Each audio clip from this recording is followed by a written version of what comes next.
Bismillahirrahmanirrahim.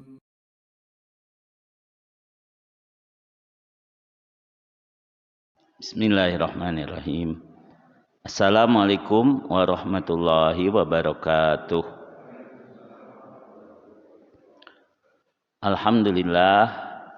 Alhamdulillahilladzi an'ama alaina binikmatil imani wal islam wa ja'ala lana ramadana syahras siyam wa ikhtara lana khairal anam alaihi afdhalus salati wa atammus salam. Wa asyhadu an la ilaha illallah wahdahu la syarikalah wa asyhadu anna Muhammadan abduhu wa rasuluh. Amma ba'd. Alhamdulillah, hadirin sekalian, kita bersyukur kepada Allah Subhanahu wa taala setelah sholat subuh di pagi ini kita bisa melanjutkan kembali kajian rutin dari buku Kitab Tauhid, dan alhamdulillah tanpa direncanakan kita masuknya kepada al-imanu bil kutub, ya, mengenai iman kepada kitab-kitab Allah.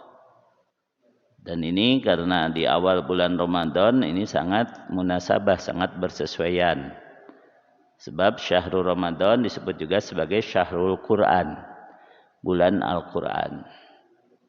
Makanya sebelum membahas tentang materinya, saya akan menyampaikan dulu, ini masih hari ke-6 ya, beberapa hal penting atau kiat-kiat, 10 kiat mengoptimalkan amalan selama Ramadan ya. Penting nggak? Penting ya, insya Allah ya. Kalau Pak Bondan punya 100 kiat, Abu Yahya cukup 10 kiat saja ya. 10 kiat mengoptimalkan amalan selama Ramadan. 1, jaga saumnya. Jangan sampai batal, jangan sampai hilang pahalanya. Dan ini tentu ngerti sendiri ya. Pembatal-pembatal saum jangan sampai dilanggar. Kemudian ada hal-hal yang mengotori pahala saum. Ya, seperti menggunjing ya, marah-marah ya, bertengkar, berkelahi ya, dan lain sebagainya, itu bisa mengotori dan menghilangkan pahalanya. Yang kedua, jaga sholat 5 waktu. Tentu bagi bapak-bapak, laki-laki diusahakan berjamaah di masjid, sebab ini kesempatannya. Kalau di bulan Ramadan saja sholat sunat bisa ke masjid, masa 5 waktu yang wajib tidak bisa, kan gitu ya. Kalau bagi ibu-ibu untuk 5 waktu kan tidak wajib ke masjid. Jaga tepat waktu dan khusyuk walaupun banyak urusan di bulan Ramadan ini. Jadi yang kedua, jaga sholat 5 waktu. Dan yang ketiga, pertahankan sholat malam, yaitu qiyamul lail di bulan Ramadan yang biasa disebut sholat tarawih ya. Jadi tarawih teh jangan diplesetkan taraweh, tarasawarehnya. Itu artinya tidak berusaha penuh setiap malam ikut tarawih, padahal sholat tarawih itu walaupun sunat setara dengan saumnya. Man shoma ramadhana imanan wahtisaban ghufira lahu ma taqaddama min dzambih wa man qoma ramadhana imanan wahtisaban ghufira lahu ma taqaddama min dzambih. Jadi yang saum di siang hari wajib itu dapat ampunan, yang salat di malam hari walaupun sunat dapat ampunan, yaitu jika melaksanakannya terus selama bulan Ramadan ya. Yaitu tips yang ketiga, jaga tarawehnya ya. Kemudian tips yang keempat, Rasulullah SAW kalau di bulan Ramadan didatangi malaikat Jibril untuk memurajaah, untuk mengecek Al-Quran yang sudah turun ya. Karena sepanjang didatangi malaikat Jibril, Rasulullah SAW itu berarti masih ada wahyu yang belum turun ya, tetapi sudah banyak ya selama di Madinah itu. Dan Rasulullah SAW banyak membaca Al-Quran di bulan Ramadan, begitu juga para sahabat. Berarti tips yang keempat adalah perbanyak baca Al-Quran. Tidak usah terlalu ingin menghayati, jadi baca terjemahnya. Karena bulan Ramadan mah Al-Quran weh. Ya, lafaz-lafaznya sebanyak-banyaknya. Caranya ditargetkan minimal sehari 1 juz, itu minimal. Ya, untuk melatih ya di bulan Ramadan bisa 1 juz sehari ya minimal. Nah itu berusaha untuk banyak membaca Al-Quran. Lalu apalagi? Yang kelimanya, ketika Rasulullah SAW didatangi malaikat Jibril, itu disifati dengan sifat dermawan. Jadi beliau sangat dermawan sampai lebih dari angin yang berhembus. Artinya gampang memberi, apapun yang diminta kepada beliau saat bulan Ramadan itu selalu diberikan gitu kan. Berarti kita harus merutinkan sedekah agar amalan kita terjaga di bulan Ramadan. Maka usahakan sedekah tiap hari. Teu kudu digeblugkeun loba, sapoe we saeutik tapi tiap hari ada. Kan ada kenceleng masjid ya, bisa diisi kapan saja begitu kan, tiap hari saja, karena ini melatih kepribadian, melatih kebiasaan untuk nyaman dan senang bersedekah begitu ya. Kemudian yang keenamnya, ketika kita bisa bersedekah ya, jangan sampai merasa ujub. Ketika kita bisa sholat taraweh penuh, jangan sampai merasa ujub. Harus perbanyak istighfar, mohon ampun kepada Allah. Karena bulan Ramadan ini diampuni dosa bagi yang sungguh-sungguh ingin diampuni. Jangan kita berharap diampuni tapi tidak mohon ampun ya. Makanya perlu kita banyak istighfar, terutama istighfar di malam hari itu dengan doa Lailatul Qadar, karena kita tidak tahu Lailatul Qadarnya kapan. Jadi tiap malam saja dibaca pasti kena salah satunya gitu ya.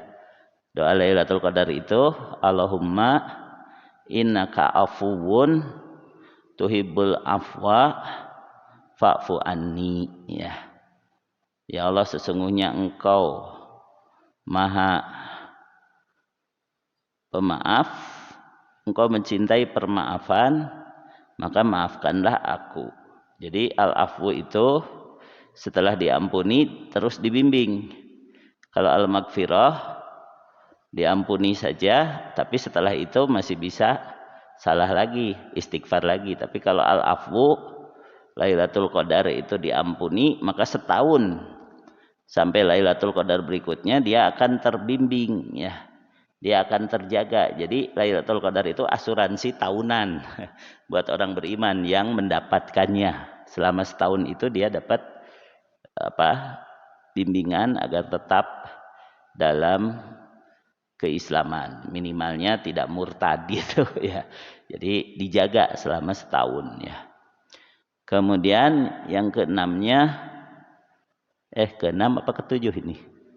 Ketujuh ya, yang ketujuhnya kita juga dianjurkan banyak-banyak berdoa di bulan Ramadan ini, yaitu karena kita mendapatkan waktu ijabah selama saum, itu waktu ijabah. Jadi kalau berdoanya perbanyak di siang hari ya.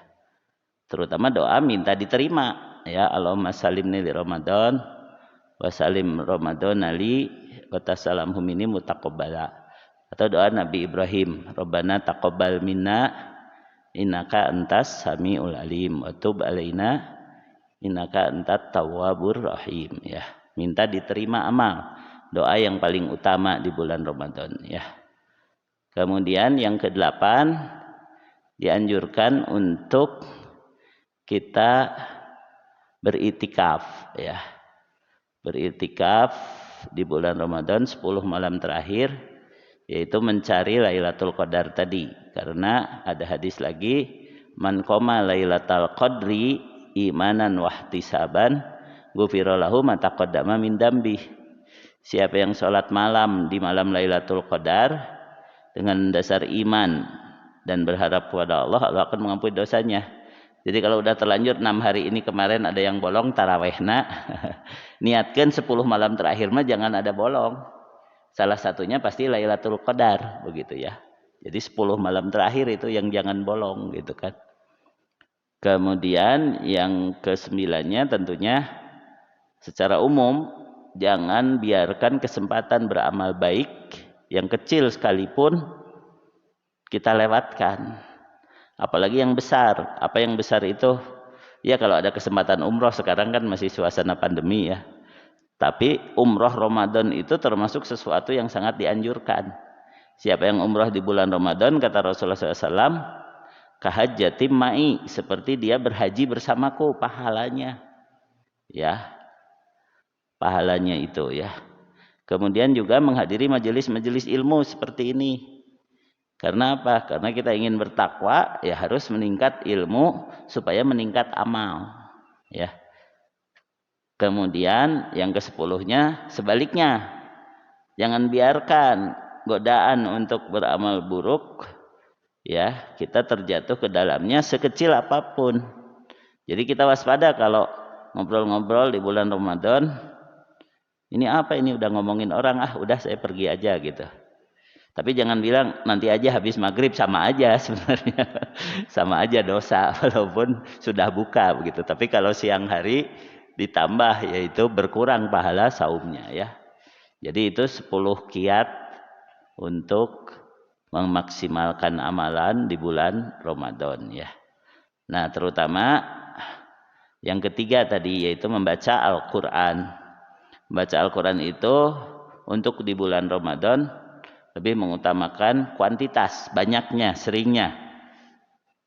Kalau di luar bulan Ramadan ya sambil dihayati dengan artinya.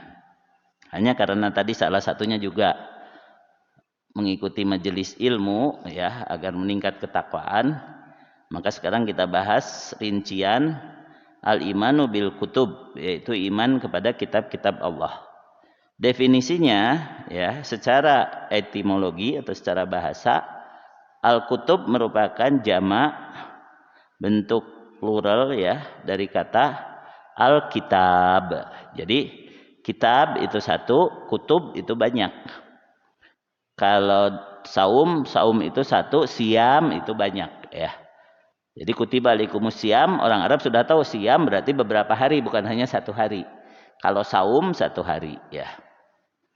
Kemudian Alkitab itu sebuah kata untuk menyebut tulisan yang ada di dalamnya yang merupakan kumpulan ya. Jadi kitab itu berarti kumpulan. Jadi pasti bukan hanya satu kata saja, ada beberapa kalimat, ada beberapa hukum, ada beberapa pelajaran kalau dalam Alkitab ya. Pada asalnya Alkitab adalah sebutan untuk lembaran berikut tulisan yang ada di dalamnya. Jadi berupa lembaran-lembaran, jadi banyak tulisan di dalamnya. Namun secara terminologi, secara istilah, Alkitab ialah kalam Allah Ta'ala atau firman Allah Ta'ala yang diwahyukan kepada para rasul untuk disampaikan kepada umat manusia dan membacanya ibadah ya. Jadi seluruh kitab-kitab itu pada asalnya seperti itu definisinya. Namun untuk sekarang, karena kitab yang berlaku, yang belum expire, itu adalah Al-Quran, maka itu juga definisi Al-Quran ya.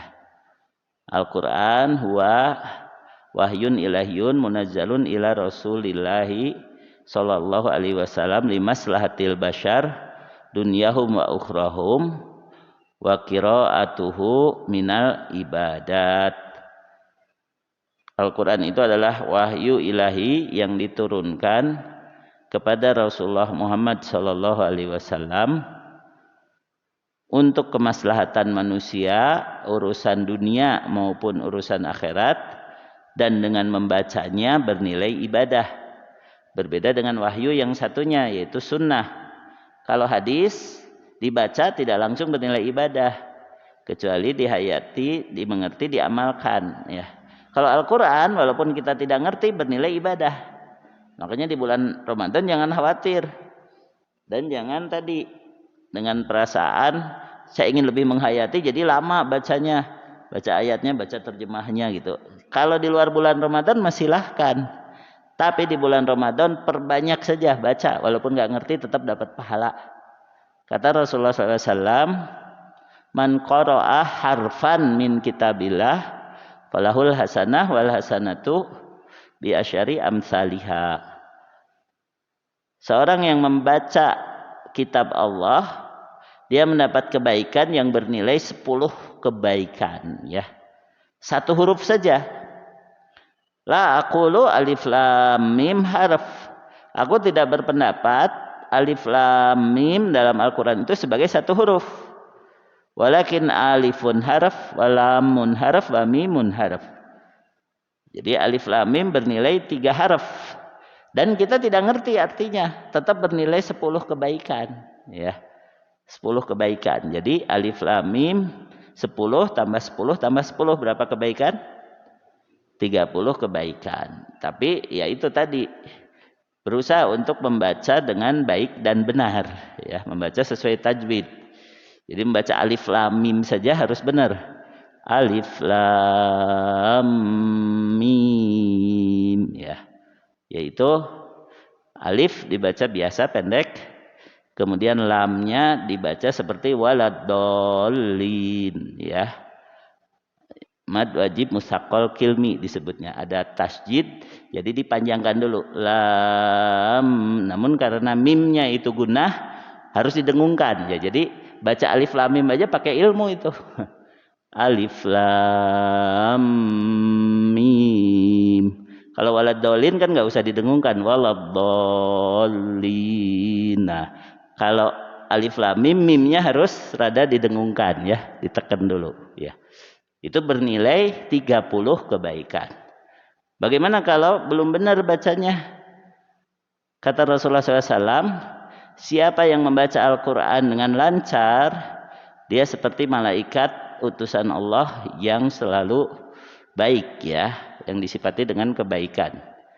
Tapi siapa yang membacanya terbata-bata karena belum lancar sambil belajar, maka dia mendapat 2 kebaikan. Kebaikan membacanya dan kebaikan sungguh-sungguhnya, yaitu berusaha untuk terus memperbaiki bacaannya. Jadi walaupun belum benar atau belum lancar, usahakan saja membaca, tapi dengan niat saya akan lebih baik lagi, saya ingin lebih baik lagi, ya. Jadi saya pernah mengajar bapak-bapak hanya membaca Iqra, padahal dia sudah pulang haji, ya. Pegawai KAI waktu itu, saya nggak perlu sebut namanya, dah mual kenal oke, ya. Ya, tadinya saya pikir saya diundang ke rumahnya hanya untuk ngajarin anaknya. Jadi alasan pertama anaknya. Terus bilang, Pak Ustadz, saya juga ingin belajar. Ya sudah, berarti bedakan aja waktunya biar nggak sungkan kan. Anaknya belajar, bapaknya juga belajar. Terus iseng-iseng saya nanya, Pak, kenapa sih? Ya Bapak kan udah haji nih, kenapa pengen belajar Al-Quran? Justru itu Pak Ustadz, saya waktu haji itu lihat orang lain baca Quran kok kayak enak, saya nggak bisa gitu. Udah haji karena kemampuan harta, tapi baca Quran aja belum bisa, ya. Akhirnya dia belajar dari Iqra lagi. Ya alhamdulillah masih aktif waktu itu, sudah tobat. Kan kebanyakan kita mah tobatnya lamun tos pensiunnya. Ya, masih aktif, masih di KAI, udah mau tobat, sadar, oh saya harus bisa lancar baca Quran gitu kan, dan tidak malu, ya, untuk belajar privat, ya, kayak gitu. Nah ini tentang definisi kitab, ya, wahyu ilahi atau kalamullah yang diturunkan oleh Allah melalui para rasul bagi umat manusia untuk petunjuk kebaikan dunia dan akhirat mereka, serta membacanya menjadi ibadah. Dan itu untuk sekarang khusus Al-Quran dalam bahasa Arabnya, begitu, ya. Jadi ada juga orang yang baca Quran cicing, kenapa? Saya mah cuma baca artinya Pak Ustadz, nah itu lebih penting. Enggak juga. Bernilai ibadah mah baca bahasa Arabnya dibunyikan, gitu, ya. Bukan dalam hati, begitu. Jadi apa yang disebutkan Rasulullah SAW nggak usah dilogikakan oleh kita, ya. Udah kata Rasul, cukup baca alif lam mim walaupun nggak ngerti itu sudah 30 kebaikan. Jadi baca harus berbunyi dalam bahasa Arabnya ya.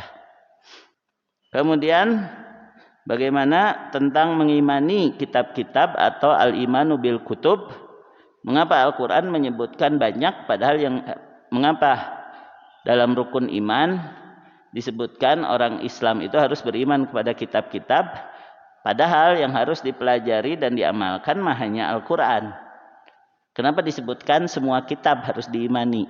Supaya yakin bahwa Al-Quran itu merupakan lanjutan dari kitab-kitab sebelumnya. Supaya yakin bahwa semua utusan Allah itu sama ajarannya seperti yang ada dalam Al-Quran.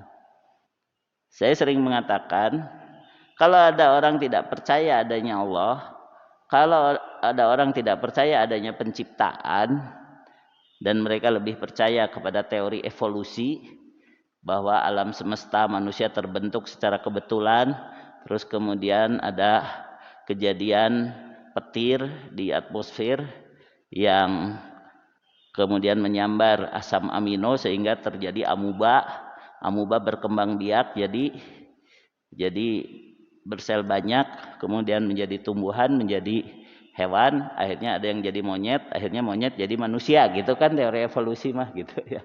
Secara singkatnya begitu. Jadi bantahan paling telak untuk teori evolusi adalah iman kepada kitab-kitab dan iman kepada rasul-rasul. Kenapa? Karena manusia di berbagai zaman dengan berbagai bahasa ya diberi pengetahuan tentang Allah yang satu dan sama semua, sejalan semua nabi dan rasul itu mengajarkan la ilaha illallah, dan itu tidak mungkin terjadi dengan evolusi, karena evolusi itu lebih kepada percaya pada insting katanya. Jadi insting diturunkan turun temurun, itu bukan insting, itu mah wahyu ilahi ya. Jadi bantahan paling telak terhadap teori evolusi adalah para rasul, para nabi dan rasul dan kitab-kitab yang dibawa mereka yang sambung menyambung isinya, yaitu sama walaupun berbeda zaman, berbeda bahasa. Ya. Nah, itu mengapa disebut mengimani kitab-kitab bukan hanya Al-Qur'an. Karena kita yakin Al-Qur'an itu melanjutkan kitab-kitab sebelumnya. Mengimani kitab-kitab, yaitu kitab-kitab Allah, termasuk salah satu dari rukun iman. Jadi wajib kita mengaku beriman, wajib beriman bahwa Allah telah menurunkan kitab-kitab kepada para nabi dan rasul yang ditutup dengan kitab yang diturunkan kepada nabi terakhir, yaitu Nabi Muhammad SAW, yaitu Al-Quran. Artinya percaya penuh bahwa Allah Subhanahu wa Ta'ala memiliki kitab-kitab yang diturunkan kepada para rasul untuk disampaikan kepada hambanya dengan benar dan jelas sebagai petunjuk dan keterangan bagi mereka. Kitab-kitab itu adalah kalamullah atau firman Allah Azza wa Jalla yang benar-benar difirmankannya sesuai dengan kehendaknya dan keinginannya, sebagaimana firman Allah Ta'ala dalam surat An-Nahl ayat kedua. A'udzu billahi minasyaitonir rajim. Yunazzilul malaikata birruhi min amrihi ala man yasha'u min ibadih. Ya, silakan dibaca terjemahnya. Surat An-Nahl ayat kedua. Surat ke-16 ayat kedua. Dari buku juga boleh ya terjemahnya.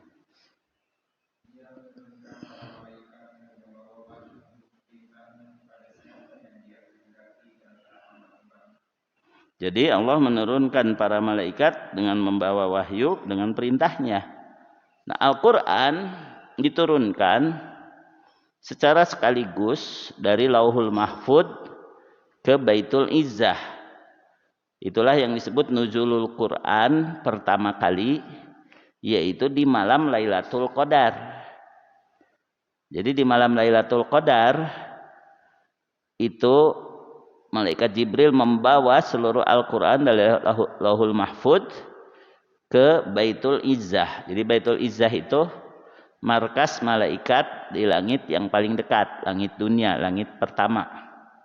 Di langit ketujuh, malaikat itu punya markas besar, namanya Baitul Ma'mur.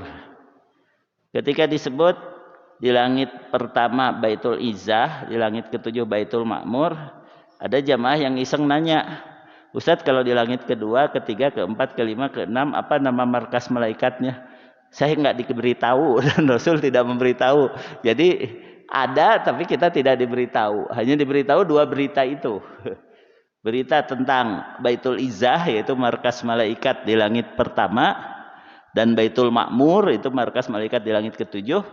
Namun malaikat Jibril membawanya dari Lauhul Mahfud, ya. Yaitu Al-Qur'an dalam bentuk sempurna turun di Baitul Izzah, lalu dari langit dunia malaikat Jibril menurunkannya atau mewahyukannya secara bertahap kepada Rasulullah SAW sesuai dengan keperluan. Nah, keperluan itu disebut asbabun nuzul, sebab turun. Padahal sebenarnya Al-Qur'annya sudah lengkap. Tapi diturunkan tidak dalam bentuk berurutan tapi sesuai dengan keperluan yang disebut asbabun nuzul oleh kita, karena Al-Qur'an adalah firman Allah, sedangkan setiap kejadian merupakan takdir Allah. Jadi diwahyukannya Al-Qur'an secara bertahap dan tidak berurutan itu bukti bahwa betul Allah yang menakdirkan segala sesuatu. Karena awalnya Al-Qur'an turun Al-Alaq, yang terakhir itu Al-Maidah ayat 3, tapi ketika tersusun lagi, tersusun sesuai dengan asalnya, yaitu dimulai dengan Al-Fatihah, diakhiri dengan An-Nas. Jadi ketika turun nama cek celok gitu kan. Tapi ketika tersusun, disusun lagi sesuai dengan awalnya. Dan itu juga merupakan bukti bahwa Allah yang menakdirkan segala sesuatu, sehingga petunjuknya yang sudah lengkap bisa diturunkan dari mana saja dulu gitu kan. Yang penting sesuai dengan kejadian keperluannya. Itulah yang disebut asbabun nuzul, ya. Dan tidak semua ayat perlu asbabun nuzul. Ya, perlu asbabun nuzul saat itu. Jadi artinya yang belum terjadi pun itu bisa jadi asbabun nuzul, yaitu adanya ayat ini karena nanti akan ada begini. Nah, begitu. Bisa saja, ya. Tapi tidak semua ayat harus dicari asbabun nuzulnya, ya. Nah, kemudian mengimani kitab-kitab itu secara mujmal dan berusaha untuk mengetahuinya secara rinci itu hukumnya wajib, ya. Kalau secara mujmal kita mengimani dan meyakini bahwa Allah telah menurunkan kitab-kitabnya kepada para rasulnya, dan kitab yang diturunkan kepada rasul kita yaitu Al-Qur'an. Kemudian kalau secara rinci yaitu mempelajari Al-Qur'an, membenarkan berita-beritanya, melaksanakan perintah-perintahnya, dan menjauhi apa yang dilarang di dalamnya. Jadi ada 4 kewajiban muslim terhadap Al-Qur'an. Yang pertama, tilawatan, mempelajari cara membacanya. Yang kedua, tahfidon, berusaha menghafal dan mengajarkan hafalan Al-Qur'an. Yang keempat, tafhiman, berusaha memahami Al-Qur'an dengan tafsir atau dengan merenungi atau tadabbur disebutnya, ya.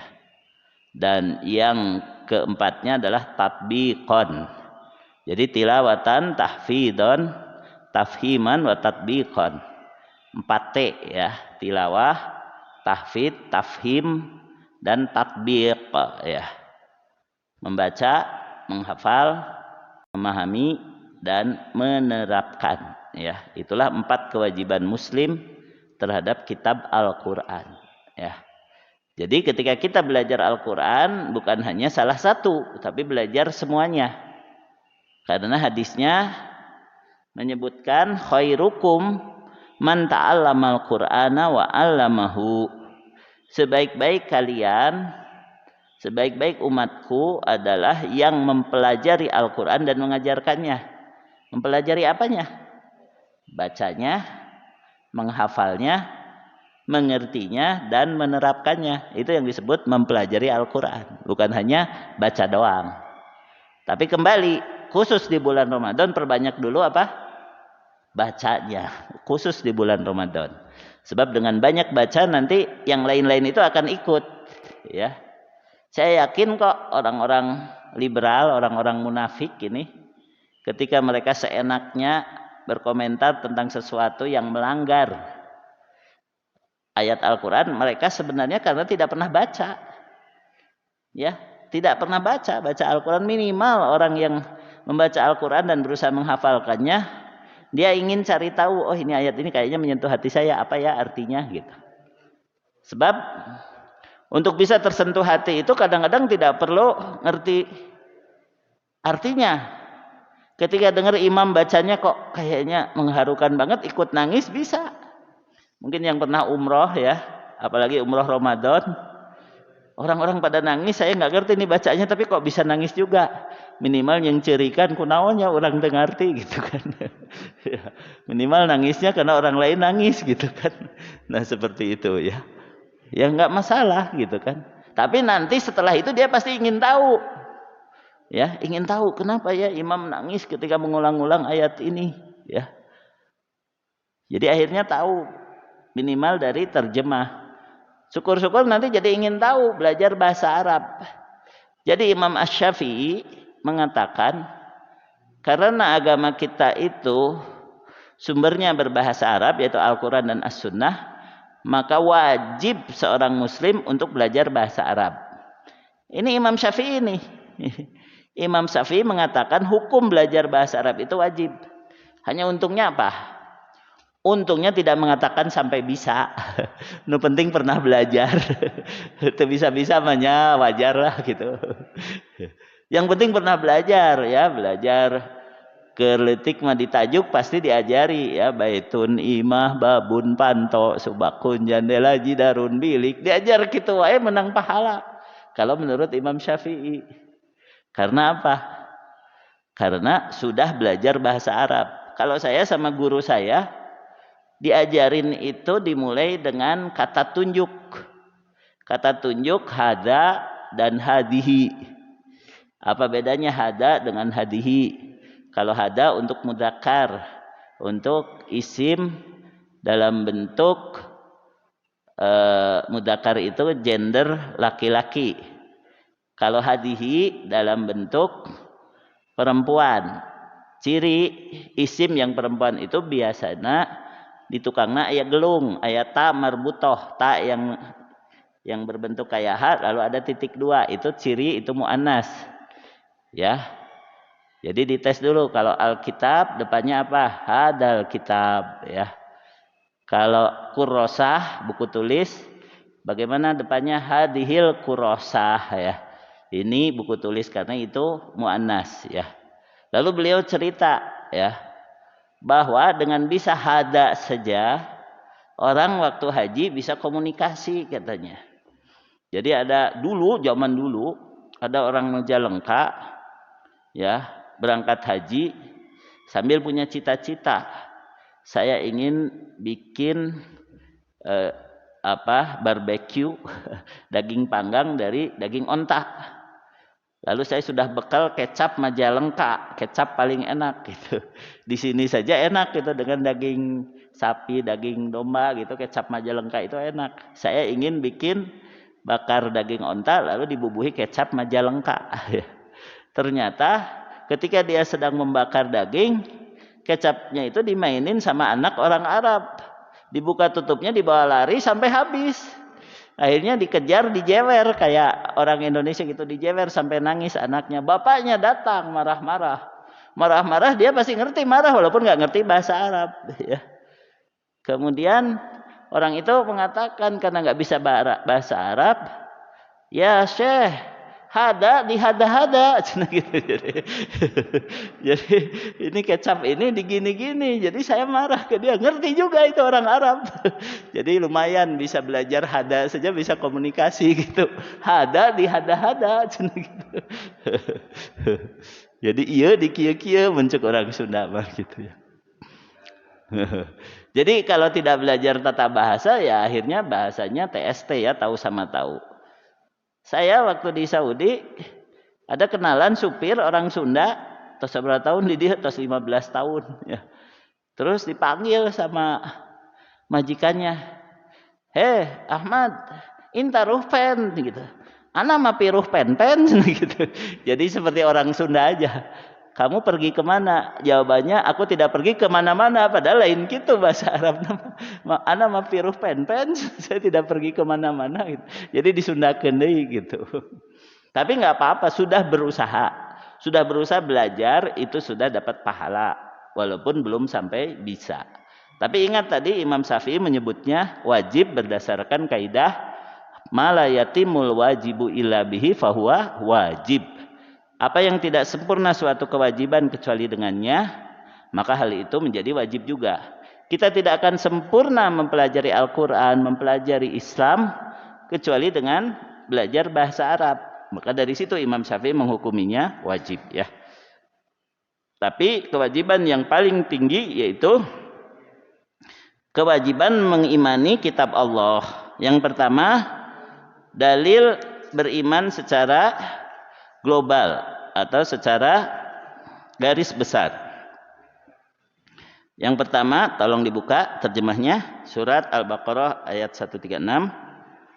Qulu amanna billahi wa ma unzila ilaina wa ma unzila ila Ibrahim wa ma unzila ila Ibrahim wa Ismail wa Ishaq wa Yaqub wal asbaq wa ma utiya Musa wa Isa wa ma utiyan nabiyyuna mir rabbihim la nufarriqu baina ahadim minhum wa nahnu lahu muslimun.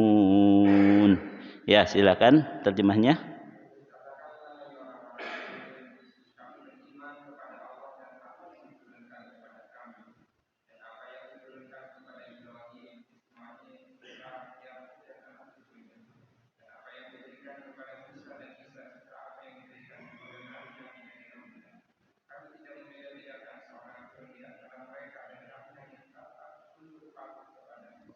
Ya, jadi yang dimaksud tidak membeda-bedakan adalah meyakini semuanya utusan Allah. Ya, sehingga kita faham kalau mana yang nabi betulan, mana yang bukan, ya. Sebab ada juga orang-orang yang tertipu dengan pemikiran filsafat. Jangan-jangan Siddhartha Gautama itu juga nabi gitu. Jangan-jangan Konghucu juga nabi, bukan gitu. Sebab ciri nabi utusan Allah mah mengajarkan la ilaha illallah dan menyuruh manusia untuk mempersiapkan diri menghadapi kehidupan setelah mati. Dalam ajaran Buddha mah nggak ada kehidupan setelah mati, yang ada nirvana. Nirvana itu artinya kosong, nol, tidak jadi apa-apa. Itu kehidupan puncak mereka mah begitu gitu. Apalagi Konghucu itu hanya bicara soal dunia saja ya. Jadi jangan sampai menduga-duga. Nabi mah jelas, nabi utusan Allah mah jelas.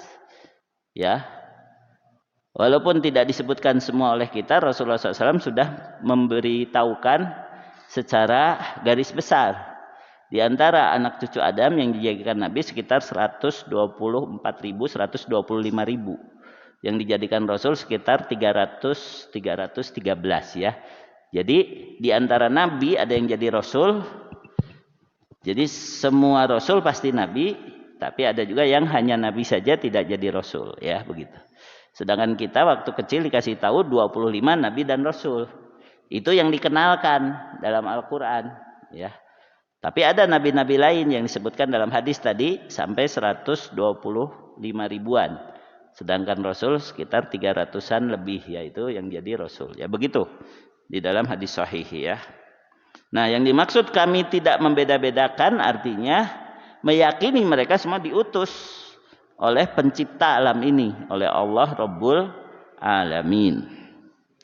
Sisi pengambilan dalil ayat ini, Allah Ta'ala memerintahkan kaum mukminin untuk beriman kepada Allah, beriman kepada kitab-kitab yang diturunkan kepada mereka melalui perantaraan Nabi mereka, dan untuk kita yaitu Nabi kita Nabi Muhammad SAW yaitu Al-Quran, serta beriman kepada kitab-kitab yang diturunkan kepada para nabi sebelumnya tanpa membeda-bedakan bahwa itu semua berasal dari Allah dan kita percaya kepada berita dari Allah tentang hal itu ya.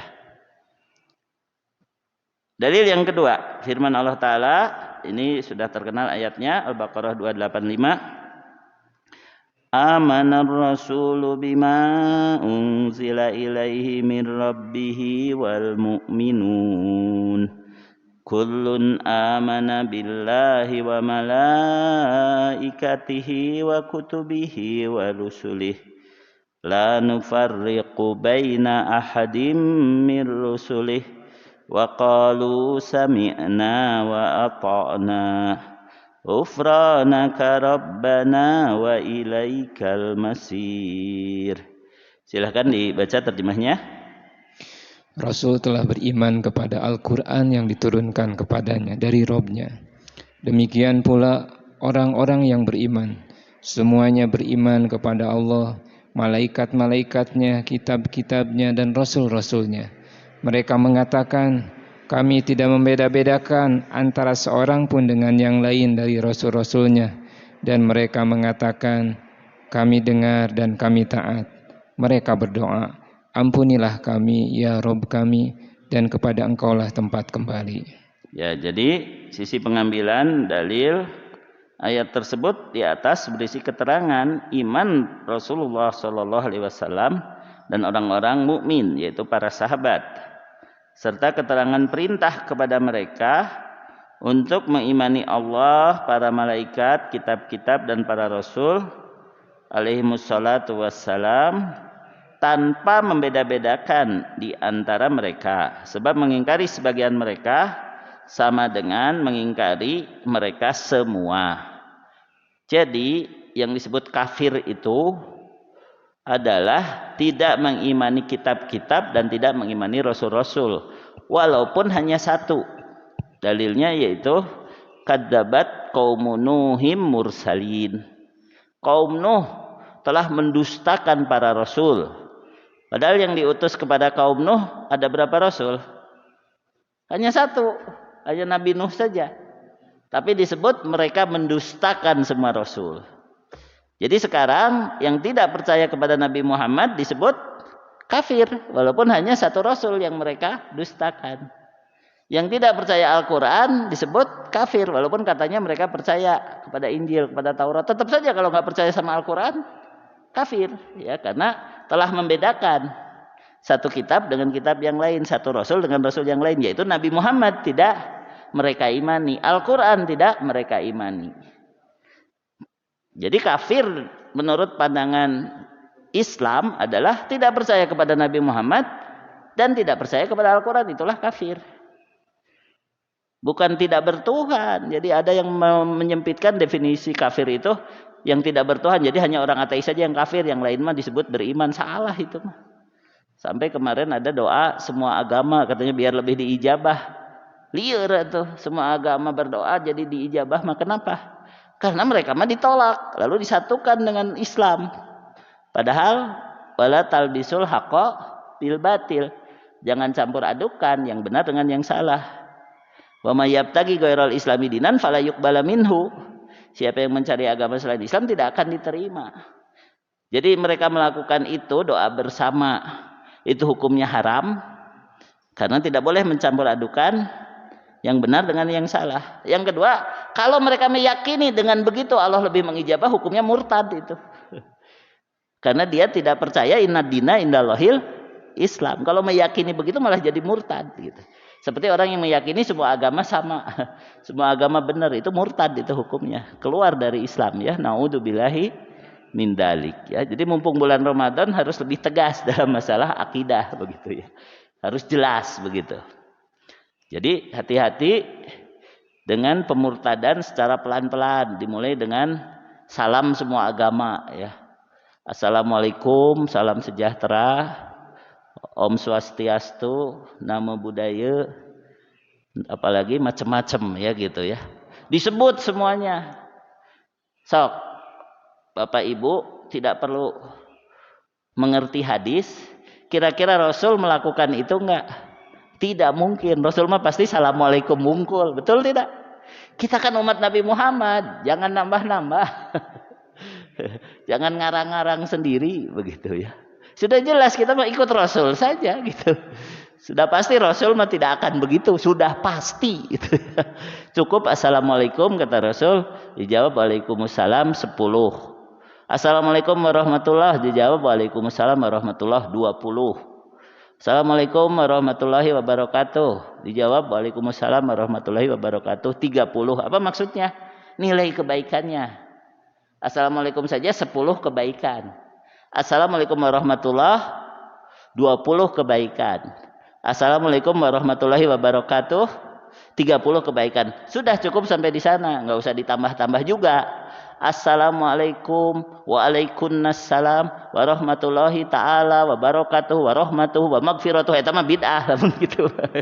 Ditambah-tambah gara-gara satu salam 10 kebaikan. Jangan nambah-nambah, udah cukupkan dengan apa yang dari Rasulullah sallallahu alaihi wasallam ya, begitu.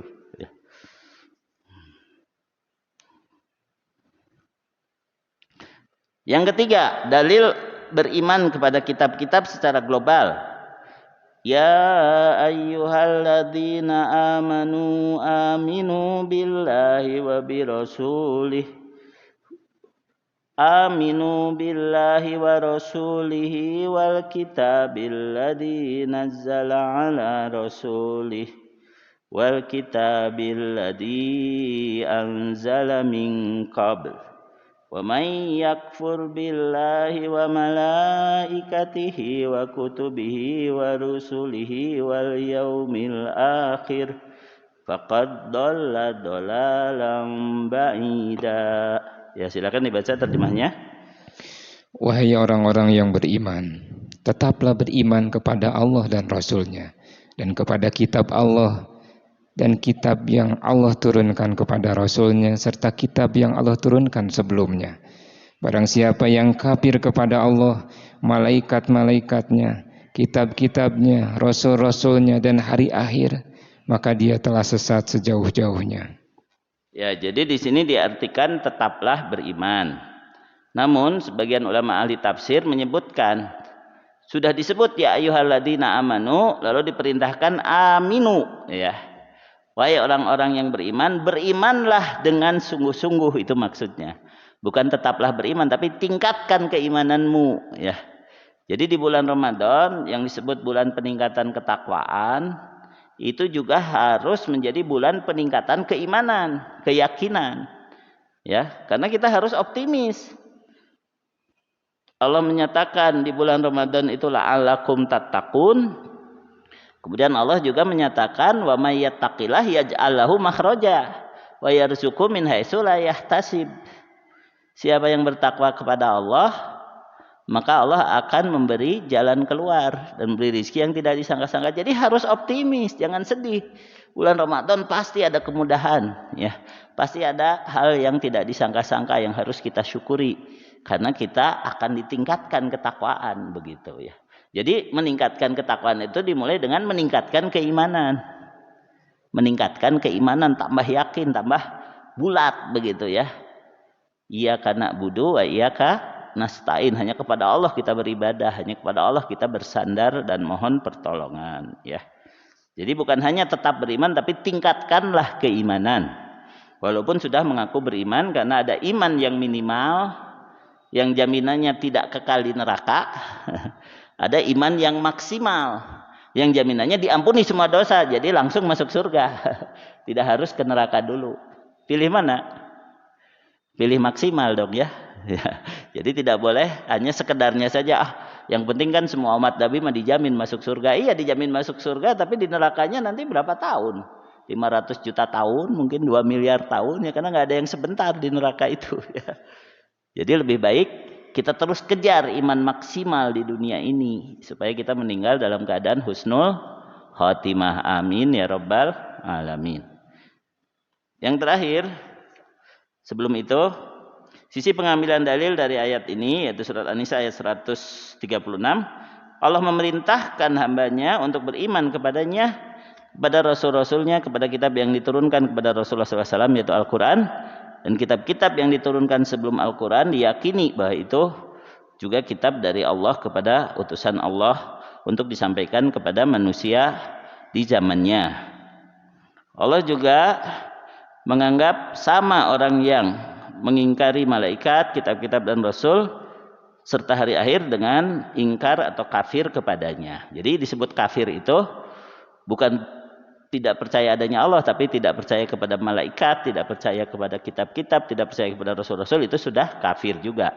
Tidak percaya kepada hari akhir, tidak percaya kepada takdir, itu juga kafir, karena itu rukun iman, ya. Jadi 6 rukun iman itu harus bulat kita yakini, ya. Dan dalil yang terakhir adalah dari hadis bahwa Rasulullah SAW bersabda dalam hadis Jibril, saat Jibril bertanya kepada beliau, "Ya Muhammad, akhbirni anil iman."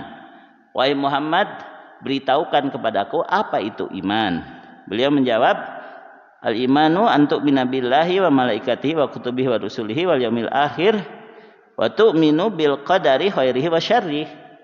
Iman itu yaitu engkau beriman kepada Allah, malaikat-malaikatnya, kitab-kitabnya, rasul-rasulnya, serta hari akhir, dan engkau pun beriman takdir yang baik maupun yang buruk itu semua telah digariskan oleh Allah, telah ditetapkan, ditakdirkan oleh Allah, ya. Makhluk tidak ikut campur secara hakiki. Makhluk hanya menjalani saja, menjalankan saja.